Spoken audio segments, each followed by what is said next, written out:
Goku and Vegeta adventure in space. In space. Congress isn't sure about the Saudi prince that's interested in EA. Get ready to hear all about your favorite book series from everyone who wouldn't read it when you suggested it. All this and more on Cutting Edge Hero Live.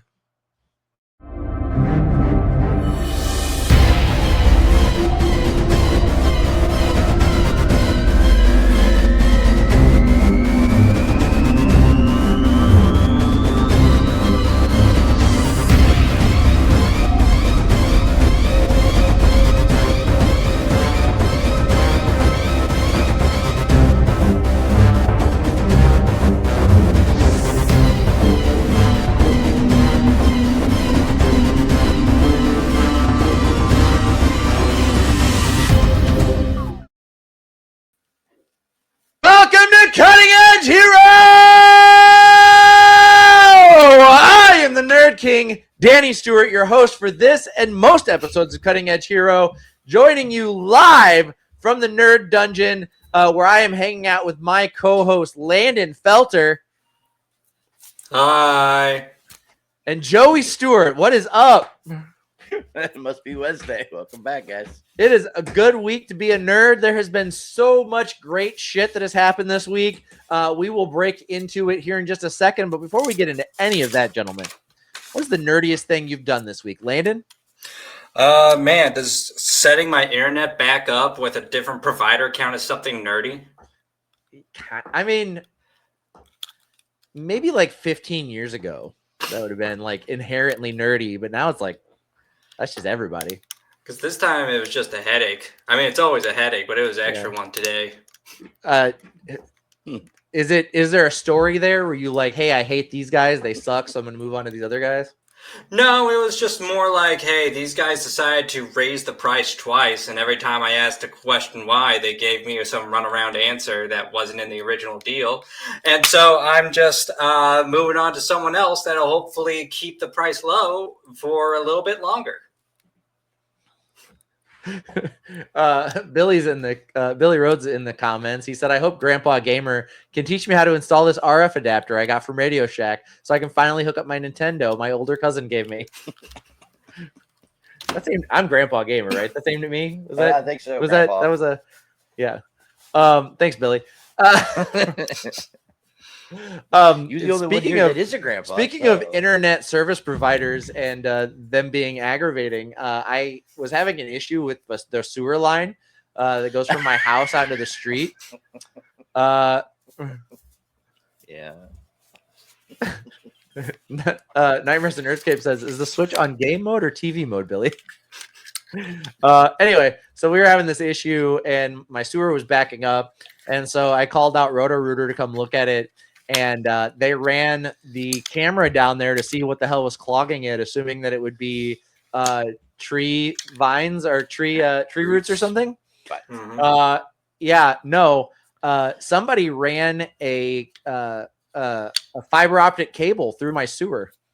AT&T or Charter or one of the other service providers didn't consult DigRight before they installed their cable, and they ran it right through my sewer line. So still waiting to figure out who's going to pay for that repair. It's a bit of a shitty situation. Billy said, I've been writing that joke for the last 2 weeks.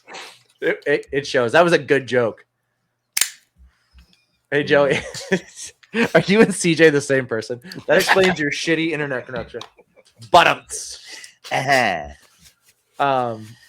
but anyway, so yeah, that's fun. Joey, what is the nerdiest thing you've done this week?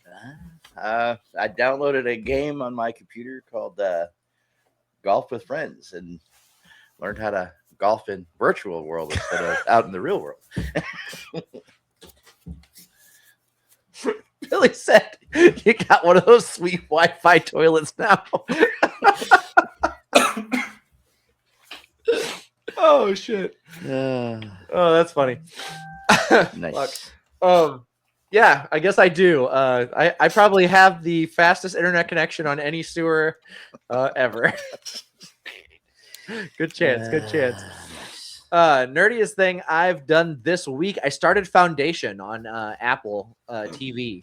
and it is for those of you not familiar with it, I don't know how many of you are or not, but it is an Isaac Asimov story from the 70s. It's a science fiction fantasy series. I haven't read a lot of Asimov. I think I've only read him in like collections, like bound collections and stuff. I don't think I've ever read like one of his novels beginning to end. So this is like my first introduction to him, but man, this series is good. It's one of the Foundation is one of those books I've had on my shelf for like the Foundation trilogy is one of those sets that I've had on my shelf for like the past 2 years and have never even opened the book once. Yeah, it's one of those things that like there's a long list of authors that I need to get around to reading, and it seems like Asimov is one of them that I probably should have already been on board with. But the series is really good, so I think that might be the way that I enjoy it. I hear it is it's very well reviewed. I'm still in the first season, so we'll see if I stick with it. But it's good cast. The story is well told. CJ says you can't go wrong with Asimov or Bradbury. I agree with that. Ray Bradbury is an incredible creator as well. And then CJ said, bidet? I'm from Georgia. Hey, get a bidet and pressure wash your asshole like a real man. That's all I got to say. Like, don't be fucking around with toilet paper. What are you, like, sitting around playing with your butthole? Ben said, everyone shut up. The most important thing to talk about is the Apple TV deal Brandon Sanderson signed today. And it is in my news stories, Walt, so we're not going to dig into it too much just yet, but it absolutely is. You are 100% correct. But moving on from the nerdiest things we've done this week, you guys want to talk about some news? Always. Heat it up for us. All right, Landon, I'm going to fire those bullet points at you.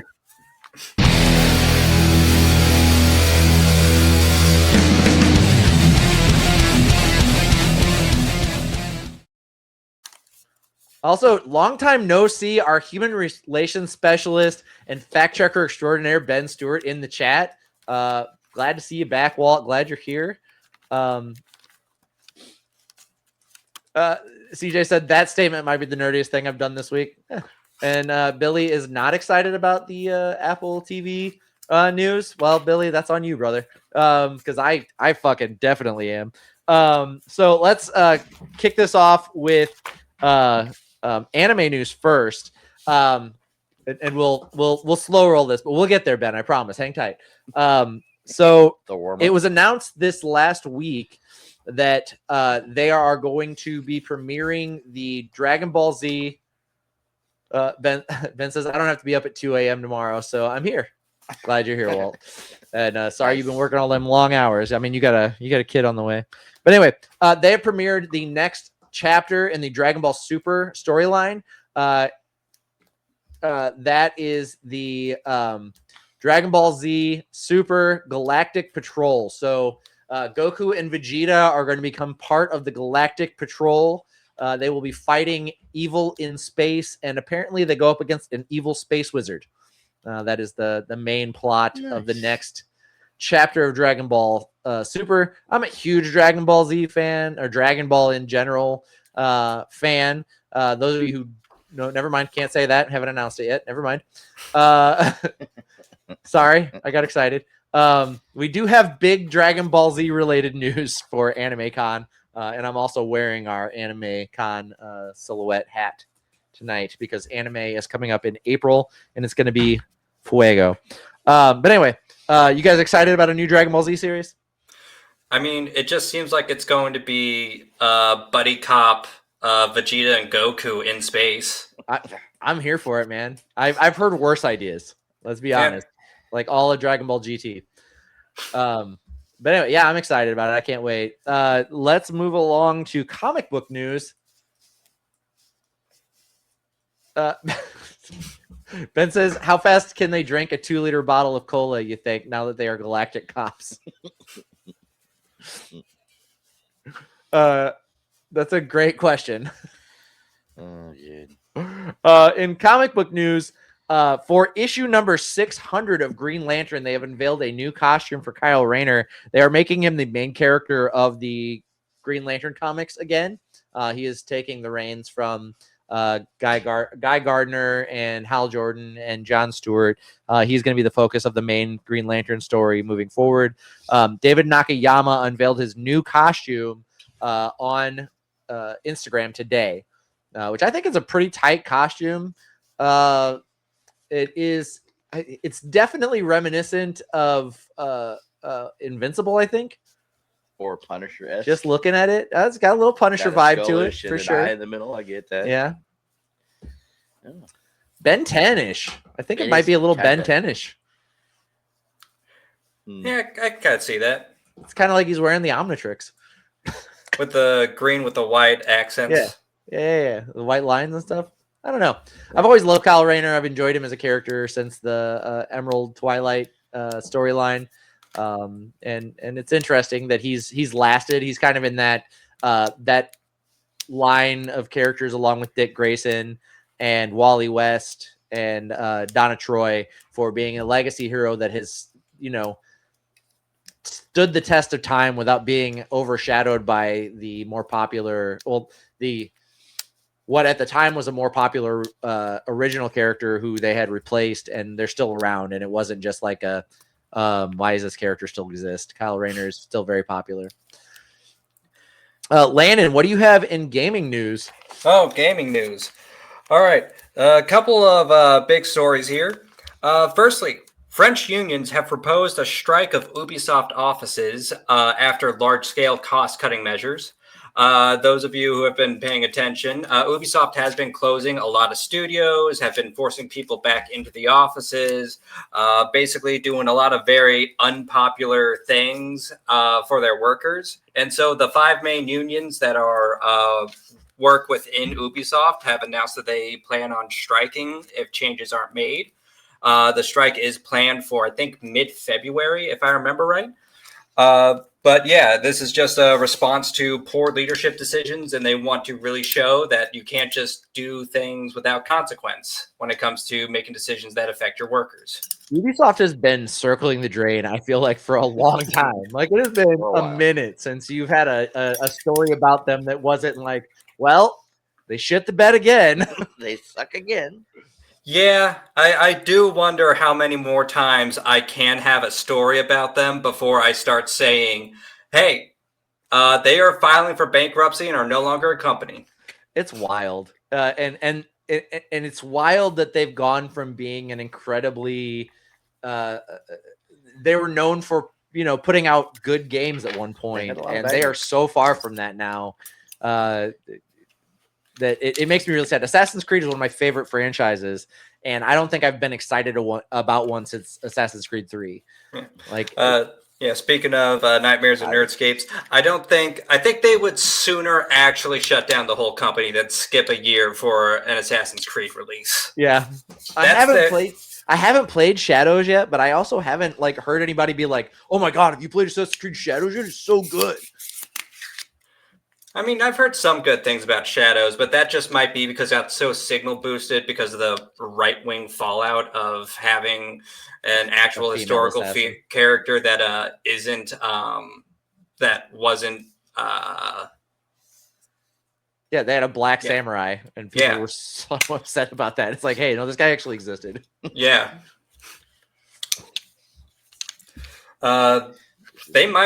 They may burn down. Man, how big is Ubisoft? Kelvin said, "Don't waste your time on Assassin's Creed Shadows." So, do they have enough people to burn down a city? I don't know. I'm sure they do. Look, if one cow can burn down all of Chicago, it doesn't take that much to burn down a city. Fair enough. Nightmares and Nerdscapes. CJ said the last good one was Brotherhood, in his opinion. Let's see. Assassin's Creed Brotherhood was. That's the one where you're pirates, isn't it? No. That's Assassin's Creed 4. That's Black Flag. Assassin's Creed Brotherhood is the one set in Victorian England, right? Where you're the brother and sister team. Yeah, I didn't play a lot of them. No, that's Syndicate, isn't it? Which one's Brotherhood? I don't know. I was never really that big of an Assassin's Creed fan. I'm gonna be honest. Oh, Brotherhood's the one where Ezio and Altair finally meet. Yeah, I didn't play that one. Unity. Yeah, Unity was the one in set in Victorian England where they were in top hats and assassin's coats. But anyway, moving on. I'm so glad I decided to give everybody a bit of a refresher on Saudi Arabia buying EA last time we were on, because the Labor Caucus just decided to request that the FTC review the EA acquisition before allowing it to go through. This is finally, this was earlier this week. Actually, I think it was like the 23rd. Yeah, it was on the 23rd or something like that. So this is starting to get actual notice, and they are worried that this is something they're going to have to get involved in. They're citing that this could be so destructive, or at least not destructive, but changing and disruptive to the workers that are currently at EA, that they're like, hold on, let's pump the brakes on this and see like what all's going on here. Yeah, it seems like this is pretty far along in the process before we start asking these questions. It was kind of wild to begin with. Yeah. Yeah, well, you know, there was like, I don't know, 15 other distractions happening around that time. Yeah, there was a thing or two. Yeah, there was just like something going on, because there's always fucking something going on these days. But yeah, you know, worst timeline. Assassin's Creed remote work, Ben says. We go back to the offices in Assassin's Creed 1, and now we work for Ubisoft. Billy said, I think Brotherhood was the fourth one, Assassins into Hood. And then Ben said, oh, sorry, I didn't feature it. And then Ben said, it's kind of like self-checkout at Walmart. I was never properly trained, but they expect me to scan all the 75-inch TVs I buy. Look, every time I do the self-checkout at Walmart, which is every time because I would much rather do it myself than have to talk to another human being.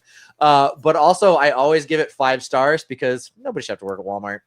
It's like, I want to review it very highly, and I want Walmart to be like, oh, we're doing a great job. Everything's working perfectly. I want them to be like, oh, people are so happy with this. Justin Quick in the comments said, hey, Danny and everyone, what is up? Justin, glad you are here. Kelvin said it's a bit too late to intervene. Saudi has a stronghold on much of the market that EA covers. Sports, it only makes sense until you can't profit from it. Yeah. I mean, it is what it is. The crazy thing is with like EA games, I know that for the most part they just pump out sports games and people buy the next one every time. You know, like back to back to back to back. But EA has some pretty decent gaming titles as well, and I do feel like there's a world where the quality of their games descends so much that their yearly sports titles aren't enough to keep them alive. Now, I'm probably wrong. I don't know what the number they sell of NBA 2K is every year compared to, you know, what they do on Fortnite or whatever. But it does seem like you can't just buy it out and dump money into it hoping that it will be good. Games do have to have a certain level of quality. Now, you know, maybe not right away, but give it 10 years. Maybe, you know, EA won't be valuable by then. Nah, I'm kind of with Ben on this one. Like, I think that there's enough people out there that's just buying the next Madden, the next FIFA, the next 2K, that it just really doesn't matter. Yeah. Like, they will just buy whatever they get, because for a lot of people, like, their consoles that they get are just a Madden machine, or they are just a FIFA machine.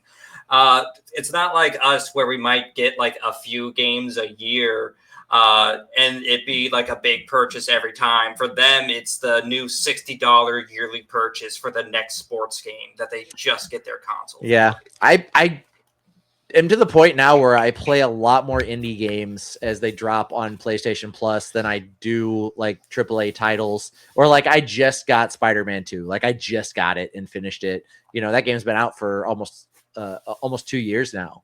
And I just finally got around to getting it. Like, I'm not an early adopter for games anymore. There's enough dropping onto the like PlayStation Plus catalog to keep me interested without really having to dump money in new games. Now, that being said, I did just buy Expedition 33, but again, that game came out last year. It won swept at the Game Awards, but it wasn't new when I got it. I'm not buying new titles as they come out. But you're right, we're probably not the market for this. Yeah, this is more so for the sole users or players of these games. Yeah, and I guess the fact that they have the rights to the Star Wars games. I mean, we were talking about Fortnite. All they got to do is dump in new outfits and new cars and new blades and new guns for whatever new game comes out. They don't have to dump that much money on it, and they get 5 million kids playing it every day. So they get money. Ben said the biggest brain move they do is drop the price by $30 when the championship of whatever is going on. The Super Bowl will bring with it a ton of Maddens that have already been out for a year. Mm-hmm. Now, speaking of Fortnite, and this guy in my next news story is actually friends with the guy that created Fortnite, which is why his main character from the Mistborn series, Kelsier was an available character on Fortnite. Ben said Sabrina Carpenter skin, sign me up. Anyway, in a landmark deal with Apple TV, Brandon Sanderson has signed to bring all of the Cosmere to Apple TV. So what they are currently looking at, the deal currently looks like they have bought the rights to all of the Cosmere. They're going to be doing movies for the Mistborn series and TV series for the Stormlight Archive that will be dropping in the next couple of years. And I don't know about you guys, but Brandon Sanderson has sold or has been working on getting the rights for television production on his books and his series out for a long time, and he just has not found anybody he's happy with. And he's been very careful that it's going to look and sound and be the way that he wants it to be whenever it finally comes to screens. So the fact that he finally felt like Apple was the right place to put this, I think is pretty exciting. I think it's indicative that either Apple threw a lot of fucking money his way or they've got a vision that aligns with his own. I mean, if it turns out like Eragon or what's the other one? Wheel of Time that they put on TV, and so that just destroys everything. So Eragon was a movie, and it was definitely in the Lord of the Rings era of fantasy filmmaking, and I just don't think they knew what to do with it. They were just looking for their next Hobbit, Lord of the Rings style story. Like they were trying to compete with Harry Potter. They destroyed it. Well, Eragon's not that great to start with, to be fair. Shut your mouth. It's just Star Wars on dragons. And I know that a lot of things emulate the hero's journey, but Eragon really does is an almost 1-for-1 copy of Star Wars. So the Bible rewritten in every story you can ever think about. No. I understand that the hero's journey is represented in a lot of stories, and that Luke Skywalker's adventures are the hero's journey. I get that, but they literally had blue and red lit sword blades. They flew their dragons that were their X-Wing, but also gave them their Jedi powers. There's literally a Yoda character in the second and third book that has a gold dragon, but he's just a yellow version of Yoda with the ears and everything. Christopher Paolini wrote those books when he was a teenager, and there's a reason that makes sense. He was copying Star Wars. And that's okay. That's not a criticism. There's some really great Star Wars adaptations out there that are really fun to watch and to read. I'm not saying that's a criticism. I'm saying that they were trying to find a way to not make it is this just Star Wars on dragons? And unfortunately, when you take that factor out of the books and try to make a movie where it avoids all that, you've lost most of the movie. You know what I mean? All right, Danny, that was a 5-minute diatribe about Eragon when we're talking about Brandon Sanderson. So we are, but every time so Joey loves Eragon, and every time I point out that it is derivative of Star Wars, he does this. So, and I'm not trying to get that result out of him. I'm just trying to be honest with him. I'm just being honest. CJ said Apple's been killing it with adaptation. Lacey's Story and Chapel White were amazing. And he said Harry Potter with dragons. Well, there are dragons in Harry Potter, so you can't really say Harry Potter with dragons. But Eragon is very much. It's very much a an homage to like a fantasy version, a medieval fantasy version of Star Wars for sure. You didn't like it. It's fine. I read the first one. I think I read the second one. I don't think I got all the way through it. I DNF'd that. But anyway, back to the Stormlight Archive and Mistborn. So Mistborn is an incredible trilogy. It's actually 7 books because it goes in eras: Mistborn Era 1, Mistborn Era 2. They're fucking awesome. Brandon Sanderson cares. He cares about his fans. He interacts with them directly. He gets online and answers your fan questions and your fan theories.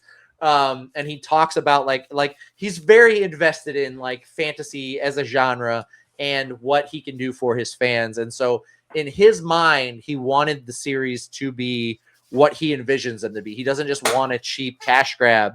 He wants them to stand up to the quality of what he wants. So he's already been in the process of making Mistborn movies and Stormlight Archive series and backed out of them because they weren't aligning with what he wanted. So the fact that he has actually signed a deal, I think that bodes well. I think that means that what we're going to get is going to be good, and at least has the Brandon Sanderson seal of approval. And I think that means a lot. I think he gets it. Everything I see from him is that he's a nerd himself. He's a D&D player himself. He is into this shit. He's not just a guy who wrote some books and he's really more interested in getting fucking trash and driving his Maserati home. Like he actually loves fans and wants to give us what we're interested in. So strongly in favor of Mr. Sanderson's work. I cannot say enough good things about it. If you've read the Wheel of Time series, he wrote the last 3 books, finished it out for Robert Jordan, and those last 3 books are the best 3 books in all of the 13 books in the series, and that's because Brandon Sanderson put his hands on it. Stormlight Archive is right here.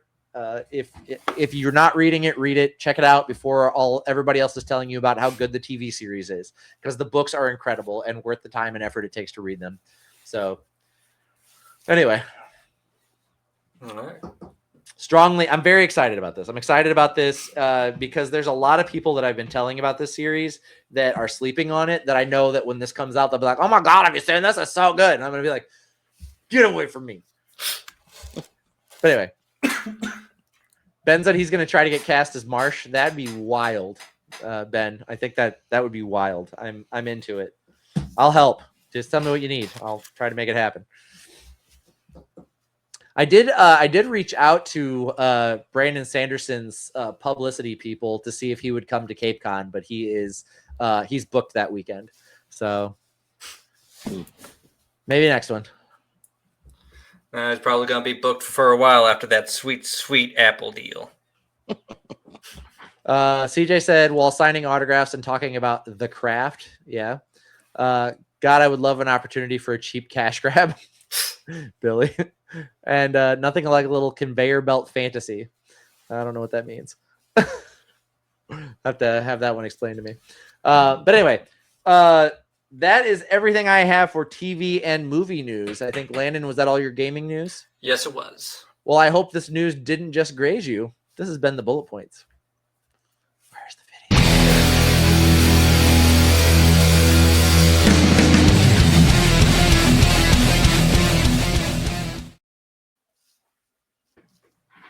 Oh, he's super prolific was his point. Yeah, dude, he's constantly writing. Like, he takes a vacation and writes a novel while he's on a 2-week vacation. And then he comes back and he's like, hey, guess what? New novel. It's wild. It's wild how fast he writes. And now he's calling in. So he has so many stories he wants to get out that he has hired 2 other authors who he likes their writing style to help him, like, craft narratives where he kind of like gives them ideas and then like helps them shape it into what he wants it to be, so that he can put out more books a year besides the main books in his series that he's writing. So he hired ghostwriters. They're not necessarily ghostwriters, I wouldn't say, because I think he's publishing them under their own names. Like he has told everyone, like, this writer is going to work for me, helping me write Cosmere novels. And I think the idea is that while he does want to continue, CJ, I don't think they're ghostwriters. So while he does want to continue crafting the main Cosmere storylines, he wants to start letting some other people play in his sandbox, so that someday when he dies and he's gone, that people writing Cosmere novels won't go away. So he's kind of introducing. So he's franchising. Yes, he's franchising the Cosmere into allowing other authors to write in his world, and just kind of like, he's just making sure they're hitting the right notes and that they're within the framework that he has already built for the series, which I think is cool. All right. Billy, they're not ghostwriters. They just write stuff for him. No, they're authors writing their own books inside his universe. It's like the Star Wars expanded universe. They're not George Lucas. They're just playing in the Star Wars sandbox, writing great stories. CJ said, okay, he's a producer now. Yeah, kind of. Yeah, I mean, he's building something cool, something big, something expansive, something that multiple people can be a part of. Speaking of things multiple people can be a part of, the MCU dropped their new series, Wonder Man, yesterday evening. Ben said, but is everything they write going to be canon? I believe so. I think that everything that comes out in the Cosmere will have his seal of approval. And then CJ said, so it'll work well until Disney buys it and makes them all non-canon. And then Ben also said, because half the Star Wars stuff is not. Yes, legendarily, after Disney bought Star Wars, they just blanket statement said all of the expanded universe is not canon, and only the stuff that they decide is canon. So if you like it, it may not be real, but none of it's real. So it's whatever. Star Wars only exists in your mind anyway.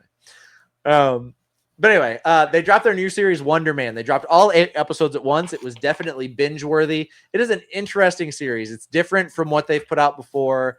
I was a little worried when I saw that their reviews and quotes in the trailers were from YouTube YouTube content creators that I follow, and I was like, well, yeah, I mean, I guess these guys' opinions are good, but no, they were. It was really good. It's engaging. It's a fun watch. It's light on the action for sure. There's like no superhero action in it almost at all, which that's fine. I don't need all of my superhero stories to be superhero actiony, but it does a really good job of setting up who Wonder Man is. It is definitely not a comic accurate origin story. It's very far removed from the origin of Simon Williams in the comics. But I think it still keeps the spirit of who Simon Williams is as a character in the comics.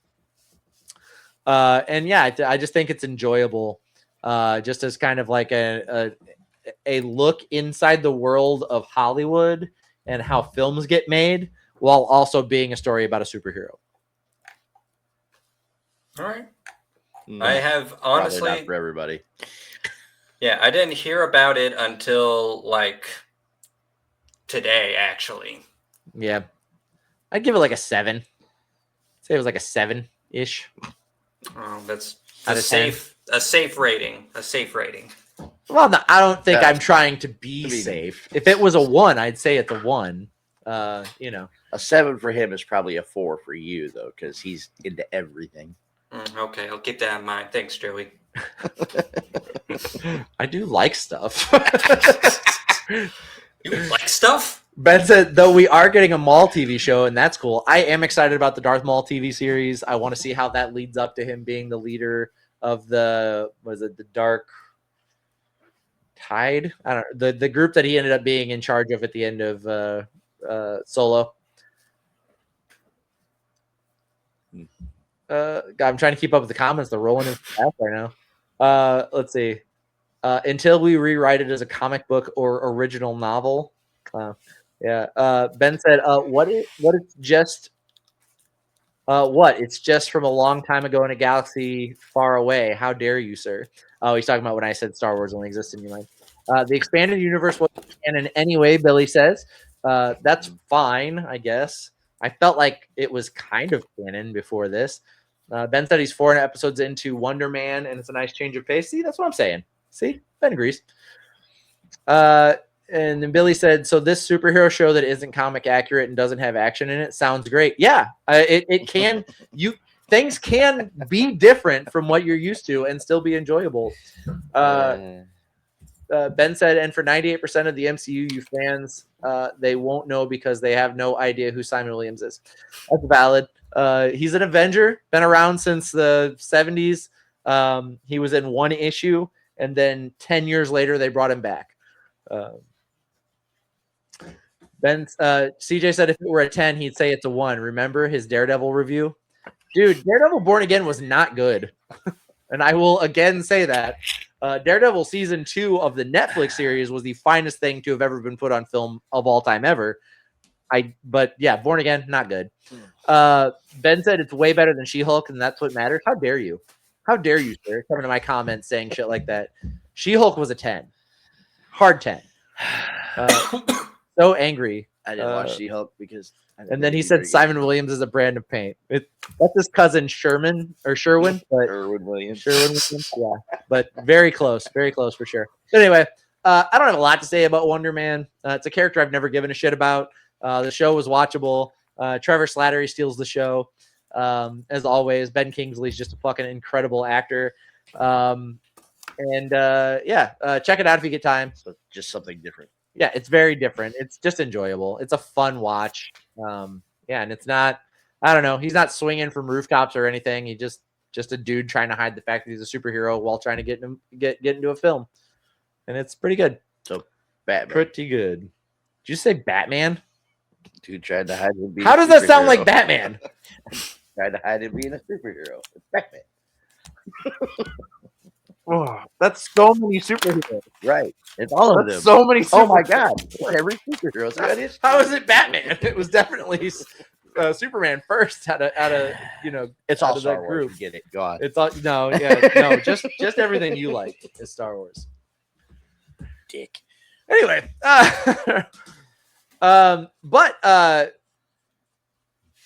that reminds me of we are talking about fantasy or fictional characters that we would love to hang out with this week on the hit list.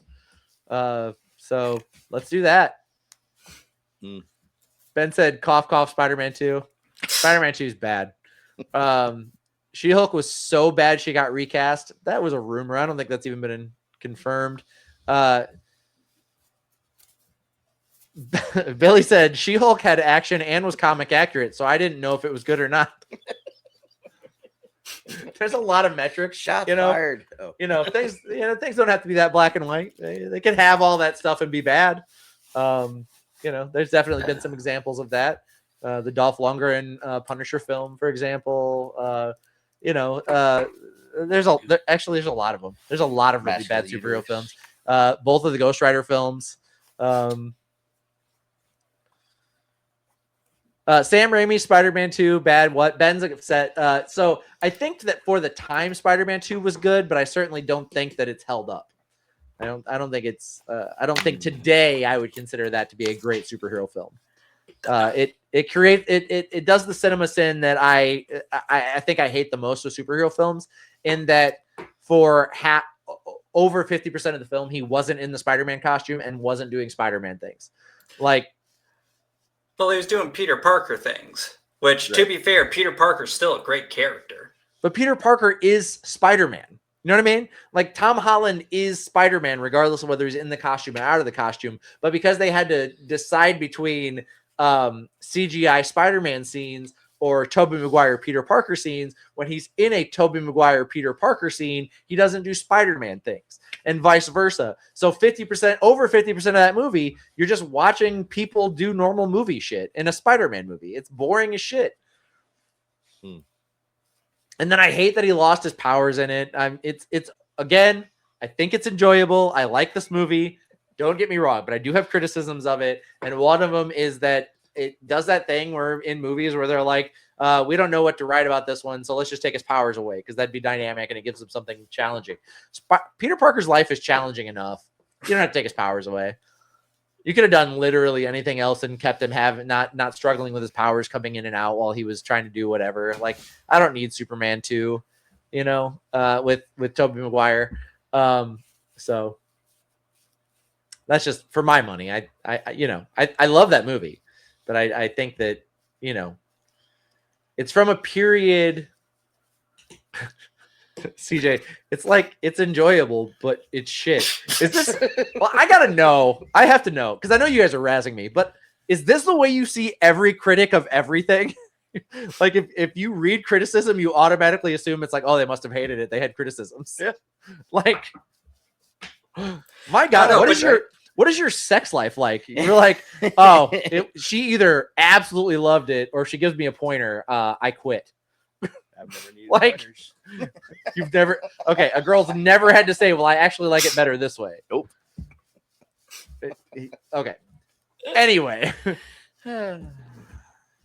CJ said, "Not good criticism." How dare you?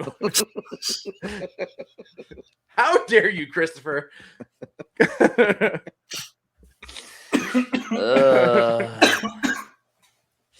Oh my God. Yeah, no, everything's a 10. I love everything. I don't know why I even bother. Anyway, we are doing a hit list this week, talking about our 5 favorite fictional characters we would like to hang out with and why. Joey, do you want to kick us off? Well, I picked one from my Joey, what do you have years. for number 5?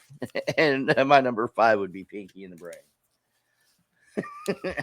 You know, a little bit of wild there. You got the science genius and the crazy zonky one, and they always had a good time, and they always wanted to take over the world. So I think that's where we'll shoot for. We'll try to take over the world. I think I could hang out with Pinky in the Brain. Now, here's my question, and maybe we should establish this for the whole list. Can you understand them? Yes. So you can hear the 2 mice talking, and you're like, God, this makes sense. Right. Are you another mouse in this scenario? Probably yes. Okay. To make things more interesting. Okay. You know, I don't want to be me and hanging out with mice. You know. Hey, you should always be you. You're a good person. Never. Landon, what do you have for number 5? All right, for my number 5, I actually have Arthur Morgan. See, Arthur's actually kind of an interesting in that he's not realistic, but not for the reason you think. All right, I heard a lot of conversation when it first came out about how it's weird that he's like pro women's rights, anti-slavery in this time, and it's like, well, the West actually did attract a lot of those types because these types didn't agree with society at the time. So going out west to get away from all these long-held beliefs of society was actually a pretty common thing. In fact, Wyoming refused to enter the Union if their women didn't have the right to vote. Like it wasn't uncommon to see like fairly progressive ideals out in the West at this time. But Arthur Morgan's kind of unrealistic because it's rare to find somebody who has all these beliefs at the same time. You know, it's definitely not uncommon for somebody at this time to be like pro women, but also pro slavery, or the inverse where they're anti-slavery, but also incredibly misogynistic. So it's rare to find somebody that is all these good positive traits all at the same time, even though they did exist fairly commonly out in the West. And what we would be doing? We'd be fishing. I just think it's fun. Fishing minigame is in Red Dead Redemption 2. Honestly, not that bad as far as fishing minigames go, and I just think it'd be fun. How does it stack up to the fishing from Legend of Zelda: Link to the Past? Link to the Past. Hard to say. Gonna be honest, never did the fishing in Link to the Past. I was just wasting time just to waste time.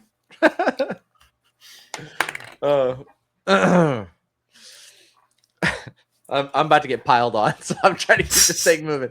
Let's see. Do we have any number 5s in the chat? Number 5 fictional character you'd most like to hang out with, and why? Nobody's putting anything up, so I will move on to my number 5.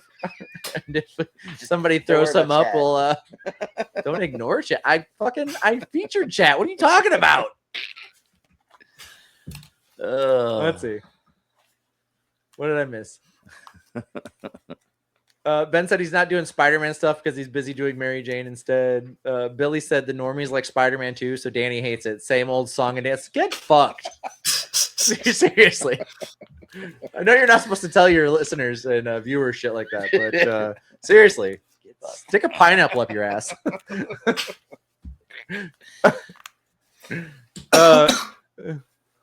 And then Billy said, if I know the critics as well as I know you, then yeah. I think I've featured all of your comments. Anyway, my number 5 comes from a book series called The Discworld by Terry Pratchett. It is my favorite character from this series, from my favorite book from that series, which is Reaper Man. It is death. I would love to spend a day just following Death around as he collects souls at the end of their lives. He is a witty, sarcastic, dry, sense of humor, British version of Death. And every scene that he's ever in, I just chuckle because he's so goddamn funny.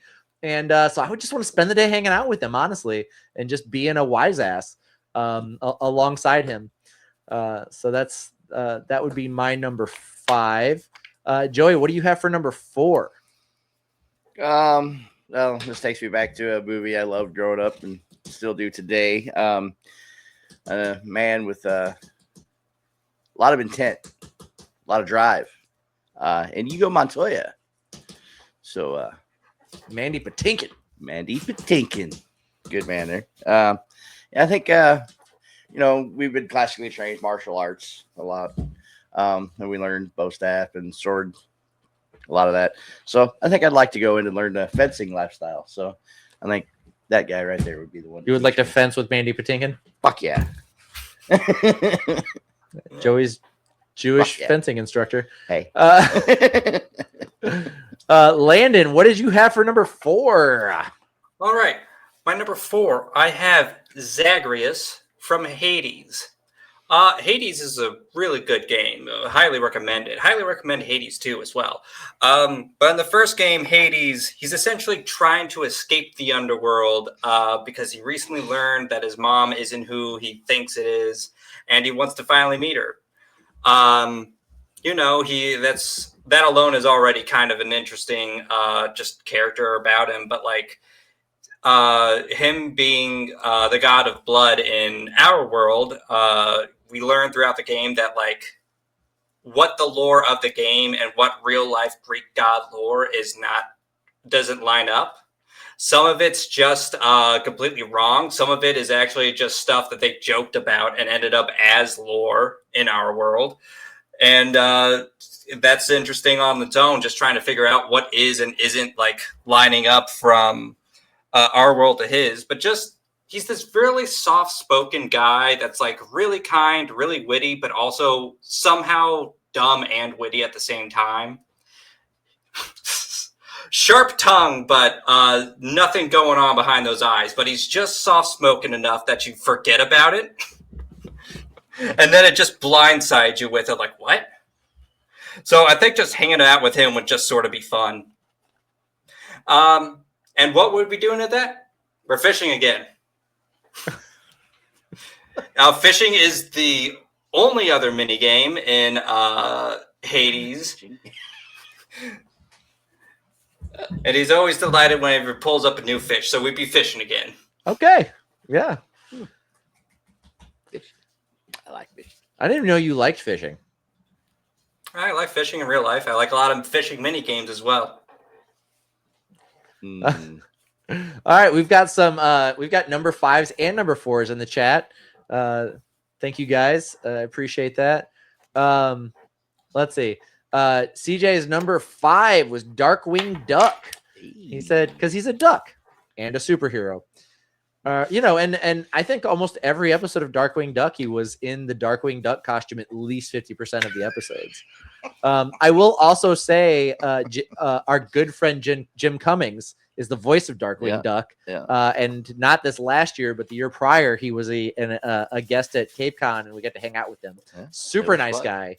Really enjoyed getting to meet him. He's also the voice of Winnie the Pooh and Tigger and a million other characters. Lots of voices from my childhood. Yeah. Ben said this just has Oregon Trail dysentery meme written all over it. Billy's number 5, Panama Palmer. Pan Am Palmer, Cyberpunk 2077. We could have confusing, weird VR tank sex. Yeah. In part of the game, you control a tank with your mind, but it requires 2 pilots. you take it out for a joyride, and then while you're both still linked into the tank together, you have weird, confusing VR sex where you feel it from both sides at the same time. Wow, that would be wild. Yeah. Mm. Anyway. Moving along, Ben said Black Cat from Spider-Man. He is talking about the Insomniac PlayStation Spider-Man games. And I only know that because I know Ben. I know exactly what he's talking about. And then I think this is in reference to me listing Death. He said, you'll get to hang out with him one day. We all do. Yeah, but I want to do it like, and then, like go back to my normal life, not like be done and shove off this mortal coil. Ben also said a near-death experience.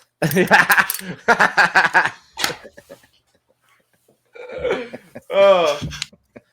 Landon wins the good ass joke award for the night. Ben said, I tried to watch Princess Bride with my kids, and boy, did they get scared during the torture scene. What, kids don't like torture scenes? I thought this was America. What the fuck?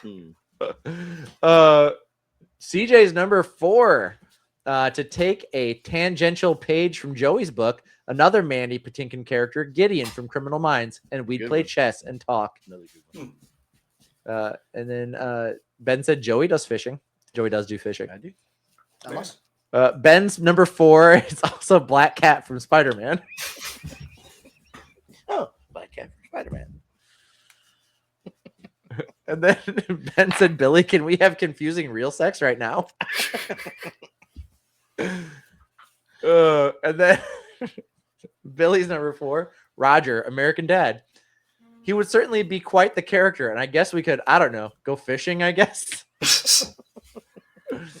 There's only like a 10% chance you would survive that, Billy. I'm going to be honest. Yeah. And then Billy's talking about the weird Cyberpunk 77 sex scene. He said it's kind of like the sex scene from Demolition Man.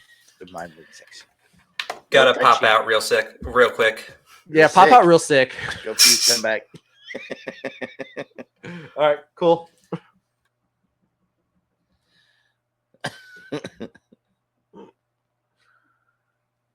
Oh my God, he's actually shitting in his office. What? No, I'm taking it back. He's not doing that. Anyway, my number 4. I think that's what everybody's asking for. My number 4 is Perrin A. Barra from the Wheel of Time series. Calm down, my brain doesn't work good. Perrin A. Barra from the Wheel of Time series. He's a really cool, kind of quiet, hulking character that he's very big and strong, and so he has to be very careful around everyone else because he's afraid he'll hurt them. And then during his time in the war in Wheel of Time, he learns to unleash his anger and be who he was born to be. And then he forges this big ass hammer, but he's also just a blacksmith for funsies. And I think what I would like to do is just hang out with him and like blacksmith some swords and some shit and just have a good time. Be where I would be with my boy Perrin. Nice. Yeah. I love the Wheel of Time. I know you do. You do too. I do. Yeah, they're right. I'm gesturing with the pointer, but all of the wheel. There goes my headphone. All the Wheel of Time books are right there. And that's a fun story. That is the those books specifically. Joey and I read them both. That's how we read the Wheel of Time series. Was those books right there? Let's see. In the chat, we've got CJ said off the rails. Imagine how bad chat would be if we were all in the same stream. Yeah, it would be off the rails. Ben said he's definitely having confusing sex right now. VR. He's definitely having confusing VR sex right now. Landon. Yeah, I'm for it. Landon, are you back? Yo, great. Could you not add yourself back? No, I could remove myself, but I couldn't add myself back in. I can't hear you. I can hear him. Oh, I think my headphones dropped them. Try it now, Landon. Testing, testing, 1, 2. Can you hear me? Oh, I have them backwards. Testes, 1, 2, 3.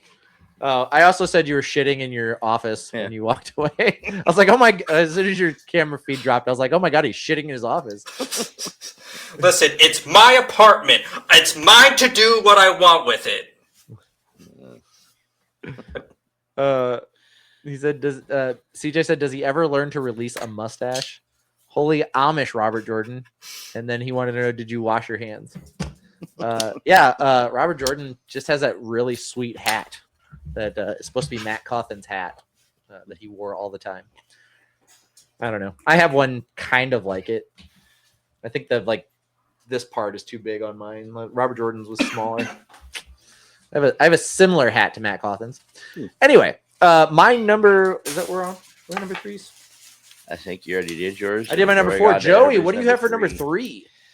Back to another old movie with the character I would like to hang out with just because he was cool. He did a lot of fight scenes. He hung out with a dwarf and a spellcaster, Mad Mardigan from Willow. So I love how your image is signed by Val Kilmer. I like that, don't you? I picked it out personally. Anyway, so I think we could hang out, drink, and I would really like to hear some of the stories that he started talking about in the movie Willow, because he leads into some things that you never really find out or hear about what happened. So, good war stories, good times. Willow is one of those great films that you wish there'd have been something out of it, because it was like, at the time, there weren't a lot of good like fantasy series out there, and Willow was a really good one. And they didn't go anywhere with it until like, I don't know, what was it, like 5 years ago? They did the Willow series on Amazon that like sucked.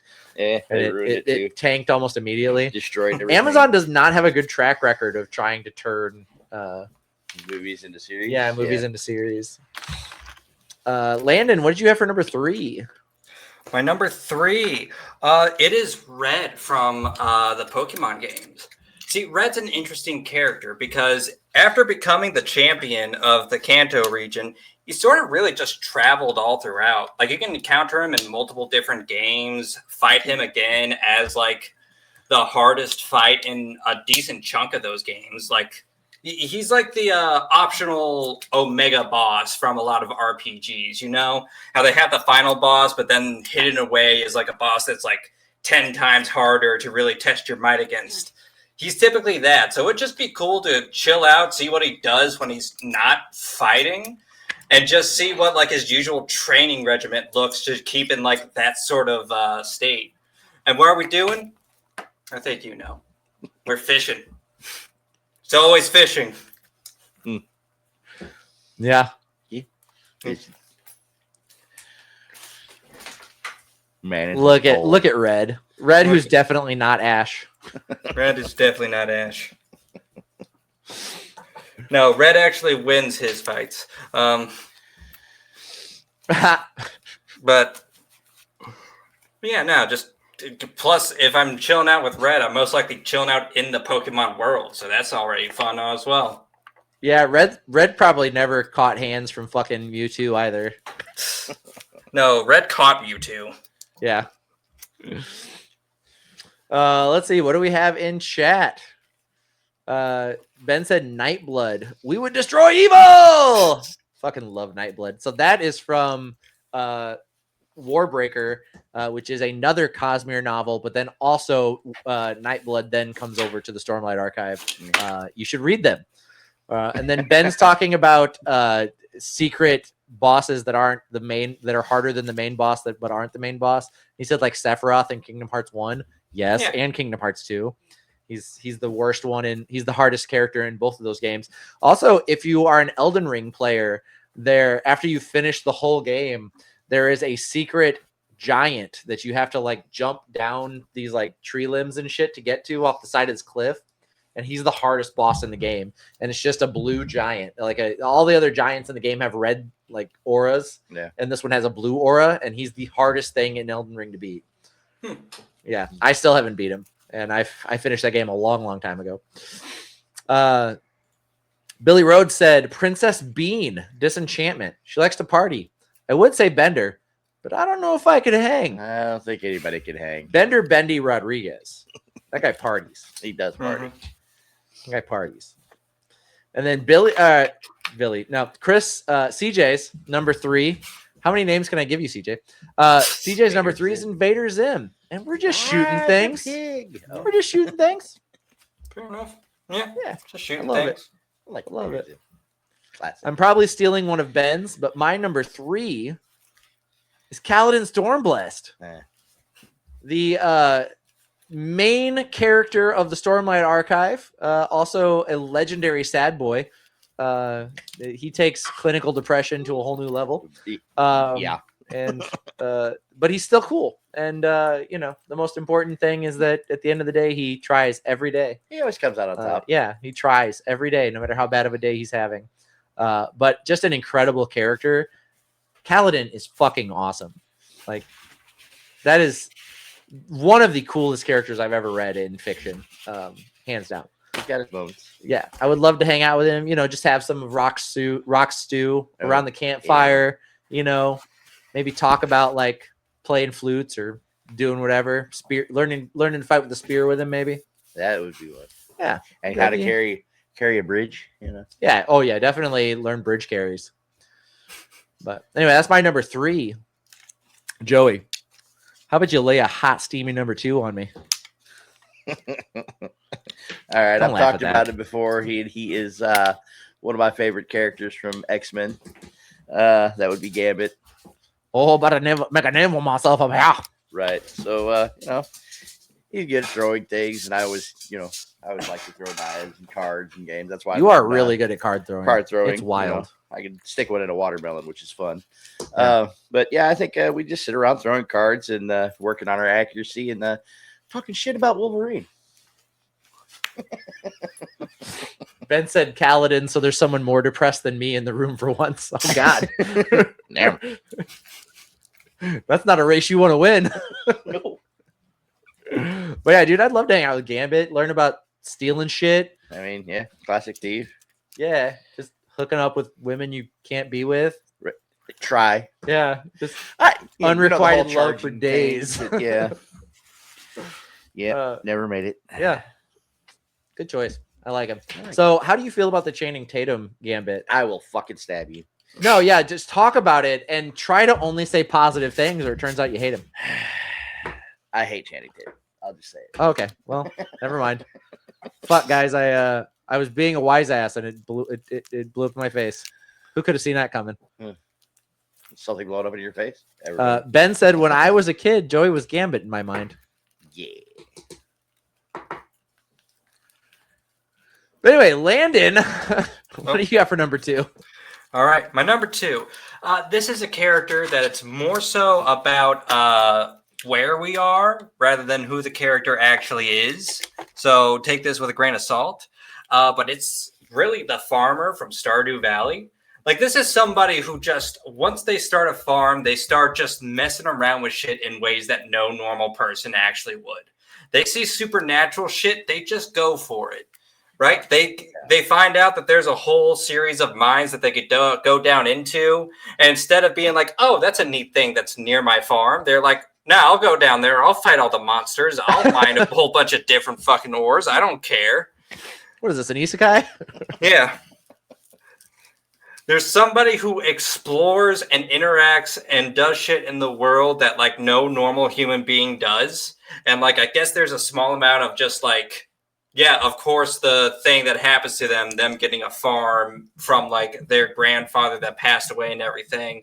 Maybe that's the reason why they got the farm in the first place, because their grandfather knew, oh yeah, they love everything about this fucking place. Of course, they're getting their farm and they're getting in to move in here and everything.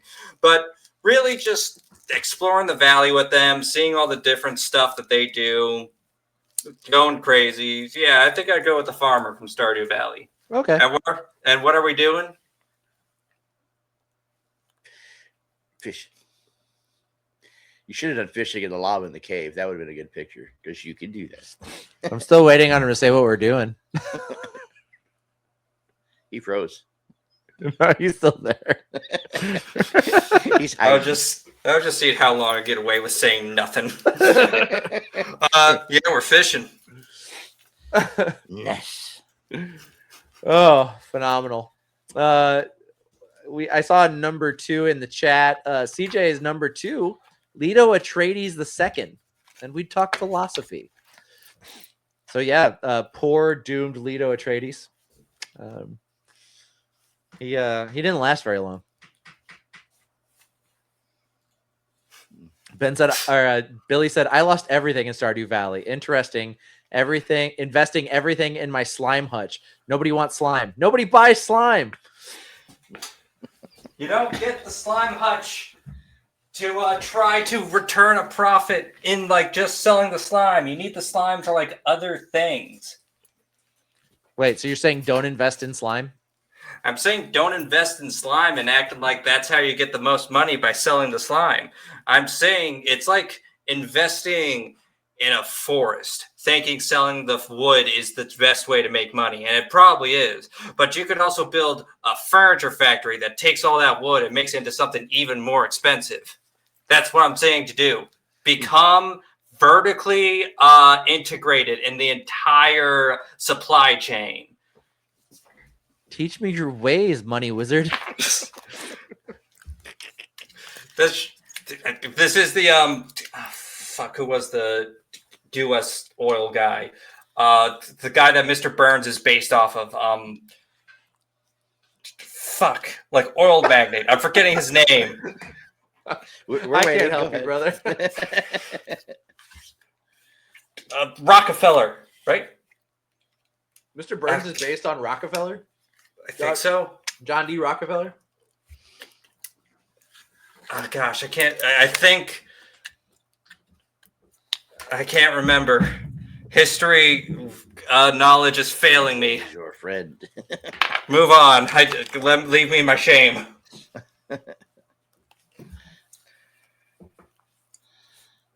Okay, yeah, we'll move on. I was going to look it up, but he was going to Google. Mr. Burns. Billy said, but they said there's always money in the slime stand. My number 2, maybe my favorite, one of my probably,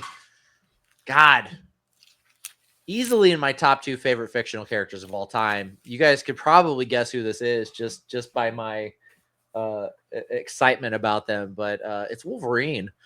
And what would I want to do if I could hang out with Wolverine?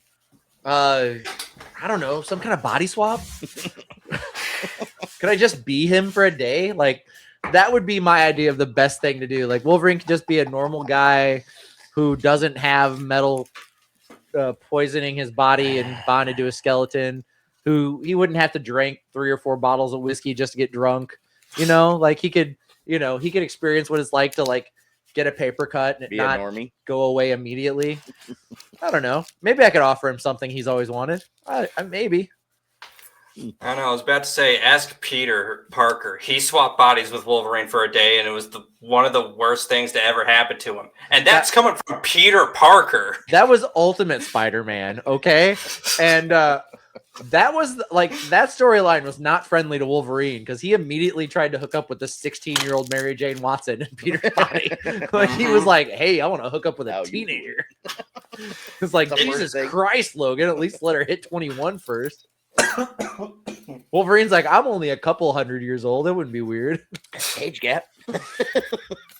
Anyway, Ben agrees. It was John Rockefeller that Mr. Burns was based off of. Rockefeller. Thank you, Ben. Anyway, my number 2, Wolverine. Joey, are you ready to give me your number 1?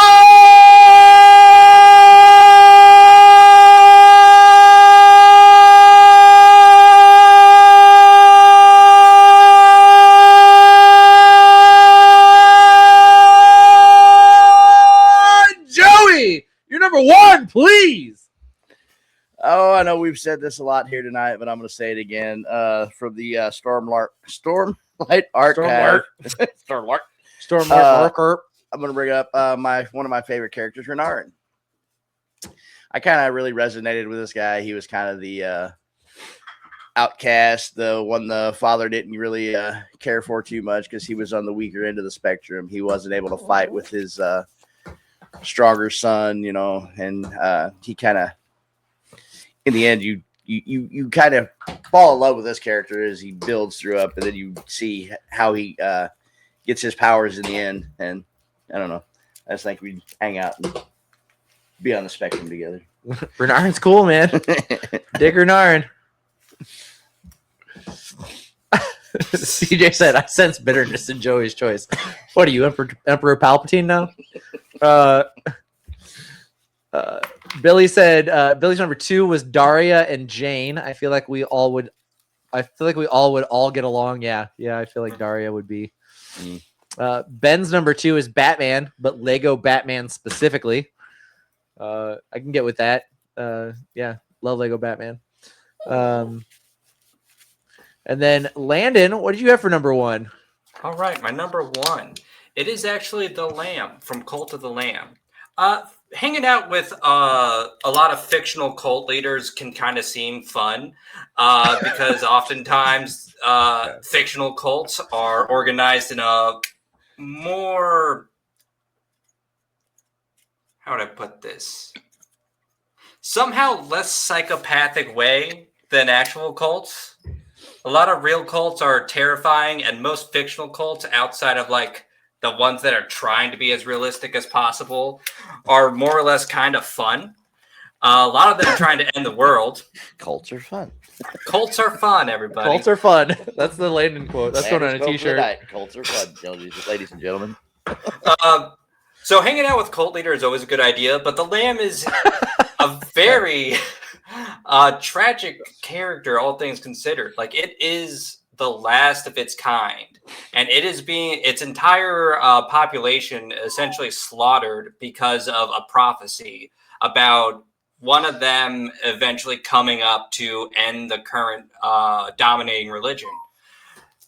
So it was the last of its kind, set to be executed, and at the time of execution, it was saved by the very thing that the religion was scared was going to end its reign. So, very, very sad. The new expansion that's coming out is supposed to give a lot more detail in the Lamb's backstory and like the history of its people and everything, which is going to be very interesting. And honestly, it just seems like it'd be a fun time. And sorry, my animals are being weird. And what we'd be doing? We're fishing. Why would you do anything else? Fishing is the best. Fishing mini games are the best part of any game, no matter how good the main gameplay is. Fishing mini games. Fishing mini games. Is this the cult? Are you trying to? Fishing mini games.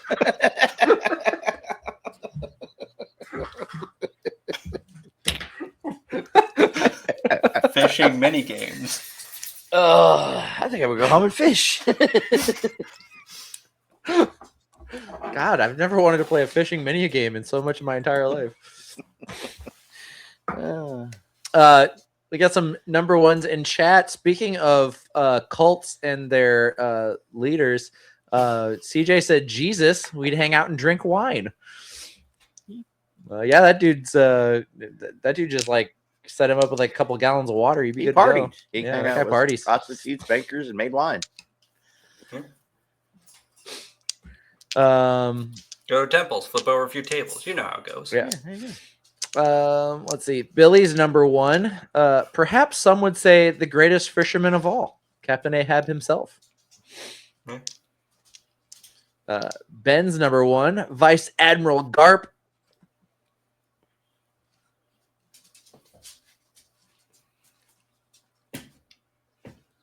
What's that from? Freaking, I know what this is. What is that from?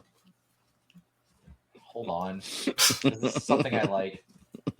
My brain is just not helping me here. I said no carp. I thought when I said it out loud, it would. Oh, fucking One Piece! Jesus Christ! Oh, Ben said One Piece. Yeah, that's Luffy's grandpa. Oh my God. I was like, brain, help me, please. And my brain said, nah, I'm good. Nah, Checked out. figure it out yourself. Billy wow. Billy said, historically speaking, Jesus was almost certainly a real person. Yeah. Historically speaking, no, he wasn't. I'm not going to get into this, but no, there's no proof of that. Jesus was a real person. Anyway, I met him last week. Ben said Bash the Fish and takers. handheld game goes hard. Hell yeah. Ben telling me what my brain couldn't. It was One Piece. Thank you, fact checker extraordinaire. And Ben said he definitely parties. Yeah, and he knows a couple of Jesuses. Fantastic. My number one is the greatest king of all, the leader of men. He gave his life for us, the king of kings, if you will. That's right, Aragorn, son of Arathorn, leader of the free peoples of Middle Earth, the first to bring his line back to kingdom, to take the throne in the sparkling city of is it Minas Tirith? It's Minas Tirith, right? I think so.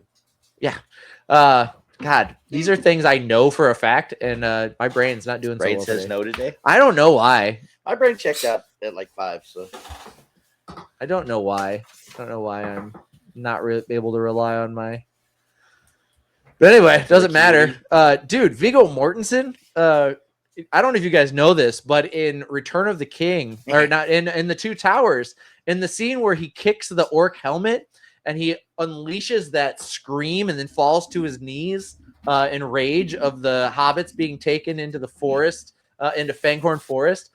Viggo Mortensen actually broke 2 toes, and Peter Jackson liked the take so much he kept it in the movie. Yep. Viggo did that for us. He gave broke it his all. toes for us. He gave us bones. It's cool. I don't know if you guys know that or not. They do No, not. never heard that. I've never heard that. Every time the movie comes up, I've never heard it constantly be blasted on any movie trivia channel or anything. I've never heard that story. Good, then I'm glad I told you. For me? I Yes. tuned So, out just a little bit. Could you In repeat it for the Lord of the Rings, The Two Towers, the feature film directed by Peter Jackson, produced by New Line Cinema, Viggo Mortensen famously played Aragorn, son of Arathorn, also known as Strider, the ranger from the north, last of the Dunedain men, heir to the throne of Numenor. He was 80 years old at the start of The Lord of the Rings. I believe he's 82 by the end of the film. Yes. There's a scene in it in the Two Towers where they have walked many miles. They have walked so far, and they thought they were catching up to the hobbits. Meriadoc Brandybuck and Peregrine Took. They thought they were catching them, and when they get there, all of the orcs are dead, and they can't find the hobbits. And so, in character, Viggo Mortensen kicks one of the orc helmets. Now, it's famous that Weta, the design workshop, actually crafted real armor. They forged real armor and swords there on the set, so everything was actual like metal. And so when he kicked this orc helmet, which was actually armored metal, he broke 2 toes on his foot. And so he unleashes this scream of pain, which seems very real, very visceral. And it was like, wow, what a good actor. Well, he's not acting. He actually broke 2 toes, and the scream was real. So shitty actor. Peter Jackson kept the cameras rolling, and he decided to keep the scene in the film, which is just incredible because Viggo Mortensen just kept acting. He didn't stop until Peter Jackson said cut. He stayed in character. So cool. He did that for us. Thank you, Landon. What did he do for us? Okay, so in the Two Towers. No. 2. That's enough.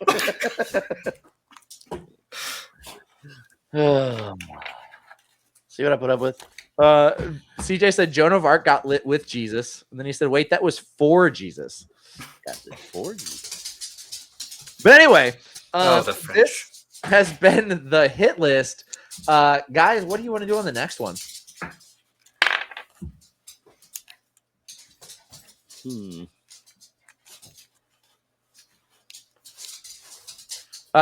Our 5 favorite fish to catch? No. CJ said Hold on. New Line Cinema also brought us films like Teenage Mutant Ninja Turtles and Nightmare on Elm Street. Fun fact. Yes. Yes, they did. I got an idea. What? Okay. This is just totally personalized for everybody here. So, like, hear me out on this. Is it this? Yes, absolutely. That's it. I don't know what I'm going to bother saying. No. For each of you, what is the 5 things that you can just absolutely info dump on? I just got it like the top 5, right? Yeah, the top 5. And go ahead and put like a paragraph or 2 in your comment. Just to let us all know just how much you can info dump on it. Yep. I can do my 5 favorite things I could info dump on. And here's what I would say. While we're presenting them, start info dumping. And then you can go until we make you stop. Per thing. Per thing. Per thing. Now Billy's Okay. gonna have to type his up ahead of time. Oh, here's what Billy can do. He can email his info dump to you, and then you can read it, and we'll cut you off. Okay. No, that seems like a really bad idea. We'll have to have everybody like phone in. We'll open a phone line. Oh my god, I'll create a Google phone number that we can put on the screen for the episode, and our fans can call in. And we can put them on hold and let them on for their number 5s through 1. That might take a while. Does that seem like a bad idea? It's probably a bad idea. But I know that Billy at least would like to start a conversation on our show with like longtime listener, first time caller, just to set the segment off. We could give them a spot on the screen for a little bit. We could do that for Keep the everyone. camera. Yeah, you're right. Just have everybody in like down here, and see I'll bring them everybody. up for their Bring them up, right? yeah, just one at a time. They just Great. pop up and go away. Right. I think it's good. Yeah, we got room. Tech Go guy, up he to can set 4 that up. people. Yeah. Oh wow, I'm not even on the screen for that. What's this one do? You broke it.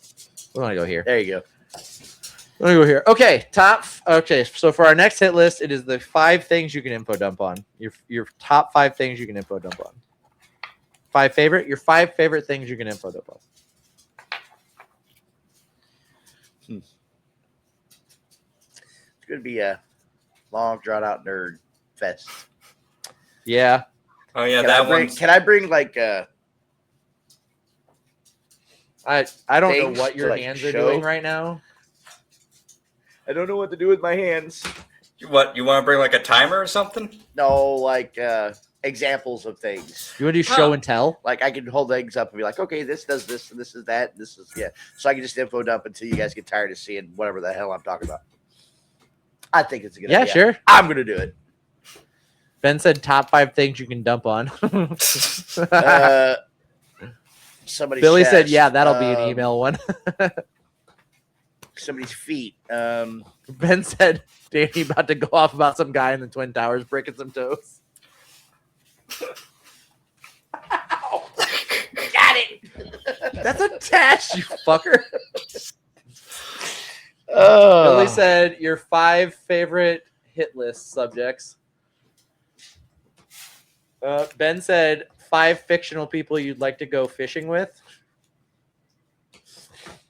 What's the name of that red monster from Looney Tunes? Herman, big like red hair monster. That'd be my number 1 phallic cartoon character for sure. But anyway, this has been the hit list. Wait, where's the thing? God, we need Find the button. the new guy needs to be here for this.